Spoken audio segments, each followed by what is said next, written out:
সম্মানিত ভিউয়ার্স, আজকে আমরা দেখব উদাহরণ 4-এর পরিমাপের উদাহরণ 4 অষ্টম শ্রেণীর একটি অঙ্ক। অঙ্কটা হলো একটি বাক্সের দৈর্ঘ্য 2 মিটার, প্রস্থ 1 মিটার 50 সেন্টিমিটার এবং উচ্চতা 1 মিটার। বাক্সটির আয়তন কত?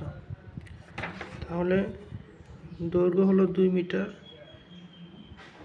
2 মিটারের সেন্টিমিটার করতে হলে মিটারের সেন্টিমিটার করতে হলে 100 দিয়ে গুণ করতে হবে। তাহলে 2 মিটারের সেন্টিমিটার করতে হলে 100 দিয়ে গুণ 100 দিয়ে গুণ দিলে হয় 200 সেন্টিমিটার।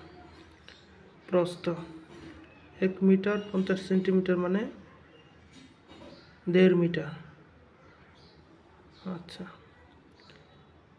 তাহলে 100 দিয়ে 1.5কে গুণ দিলে হয় 150 সেন্টিমিটার এবং উচ্চতা 1 মিটার। 1 মিটারকে 100 দিয়ে গুণ দিলে হয় 100 সেন্টিমিটার। বাক্সটির আয়তন যেহেতু ঘনবস্তু, এখানে ঘনবস্তুর আয়তন দৈর্ঘ্য গুণ প্রস্থ গুণ উচ্চতা। তাহলে দৈর্ঘ্য হলো 200, প্রস্থ হলো 150, উচ্চতা হলো 100 ঘন সেন্টিমিটার। যেহেতু ঘনবস্তু এজন্য ঘন সেন্টিমিটার।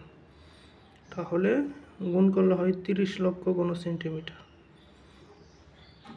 তাহলে 10 লক্ষ ঘন সেন্টিমিটার 1 ঘনমিটার।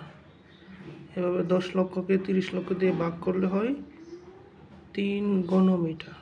10 লক্ষ ঘন সেন্টিমিটারে 1 ঘনমিটার হলে 30 লক্ষ করে 10 লক্ষ দিয়ে ভাগ দিলে 3 ঘনমিটার।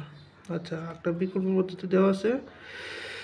বিকল্প পদ্ধতি হলো দৈর্ঘ্য 2 মিটার, প্রস্থ 1 মিটার 50 সেন্টিমিটার বা 1.5 মিটার এবং উচ্চতা 1 মিটার।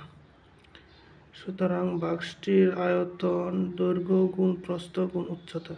দৈর্ঘ্য হলো 2 আর প্রস্থ হলো 1.5। 1.5কে এভাবে লেখা যায় 1/2 2 একে 2 আর একে হলো 3, লব 3 হর 2 এর 2। উচ্চতা হলো 1 ইন্টু 1 ঘনমিটার, যেহেতু ঘনবস্তু। এ 2 কাটা, 3 একে 3 ঘনমিটার। সুতরাং নির্ণয় আয়তন 3 ঘনমিটার। আজকে এ পর্যন্ত।